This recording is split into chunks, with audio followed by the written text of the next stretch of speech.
በኦሮሚያ ክልል ምስራቅ አርሲ የኢትዮጵያ ኦርቶዶክስ ተዋሕዶ ቤተክርስቲያን እምነት ተከታዮች ላይ የሚፈጸመው ግድያ ተባብሶ ቀጥሏል። የአማራ ፋኖ ብሔራዊ ንቅናቄና የኦሮሞ ነጻነት ሰራዊት ድርጊቱን በማውገዝ መግለጫ አውጥተዋል። በብልጽግናው አገዛዝ ስር የወደቀው የኢትዮጵያ የሰብአዊ መብት ኮሚሽን ኢሰመኮ አወዛጋቢ የሆነ ሪፖርት ማውጣቱም ተመልክቷል። የኢትዮጵያ ኦርቶዶክስ ተዋሕዶ ቅዱስ ሲኖዶስ ግድያው እንዲቆም ጥሪ አድርጓል። የኢትዮጵያ እስልምና ጉዳዮች ምክር ቤትም የኢትዮጵያ ኦርቶዶክስ ተዋሕዶ እምነት ተከታዮች ላይ እየተፈጸመ ያለው ግድያ በአስቸኳይ እንዲቆም ጠይቋል። የፖለቲካና የእምነት ተቋማት ስለ ምስራቅ አርሲው የኦርቶዶክስ ተዋሕዶ እምነት ተከታዮች ግድያ አቋም ይዘው እያወገዙ ባለበት በዚህ ወቅት የኦሮሞ ፌዴራሊስት ኮንግረስ ኦፌኮ ዝምታን መምረጡ አነጋጋሪ ሆኗል። የፋኖ ኃይሎችን እያወገዘ በርካታ መግለጫዎችን በማውጣት በኦሮሚያ ክልል የሚደረጉ ግድያዎችን ሲኮንን የነበረው ኦፌኮ ለምስራቅ አርሲው የኦርቶዶክስ እምነት ተከታዮች ግድያ ጀርባውን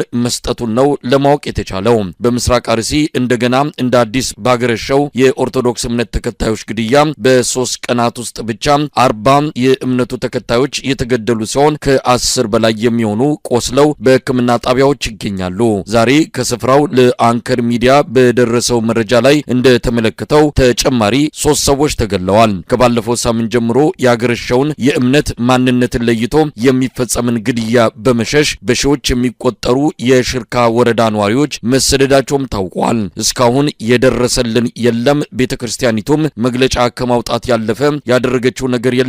የአካባቢው ባለስልጣናት ከግድያው ጀርባ እጃቸው አለበት የሚሉና ሌሎች መልእክቶች ለአንከር ሚዲያ ከአካባቢው ነዋሪዎች እየደረሱት ነው። የአማራ ፋኖ ብሔራዊ ንቅናቄ የምስራቅ አርሲውን ግድያ አስመልክቶ ባወጣው መግለጫ አርሲን ጨምሮ የእምነት የቋንቋና የማንነት ብዝሃነት ባለባቸው አካባቢዎች ላይ ኢመደበኛ ኃይሎችን በማደራጀት በዜጎች ላይ ሽብር የሚፈጽመውን የብልጽግና አገዛዝ መሰል የዘር ማጥፋት ወንጀልን በግልጽና በስውር ሲፈጽም ይህ የመጀመሪያው አይደለም። በዚህ ዓመት በምስራቅ አርሲ ዞን የሽርካ ወረዳ ብቻ ከ164 በላይ ኦርቶዶክሳውያን በተመሳሳይ መንገድ ተገድለዋል።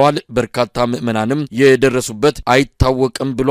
የአማራ ፋኖ ብሔራዊ ንቅናቄ የብልጽግናን ስርዓት ለማስወገድ እየታገላችሁ ያላችሁ የኦሮሞ የፖለቲካ ኃይሎችና ተጽዕኖ ፈጣሪ ፖለቲከኞች መሬት የወረደ ትግል በማድረግ በኦሮሚያ ክልል የሚኖረው አማራ ህዝብ ህልውናው እንዲከበር የበኩላችሁን እንድታደርጉ ወገናዊ ጥሪያችንን እናቀርባለንም ሲል ገልጿል።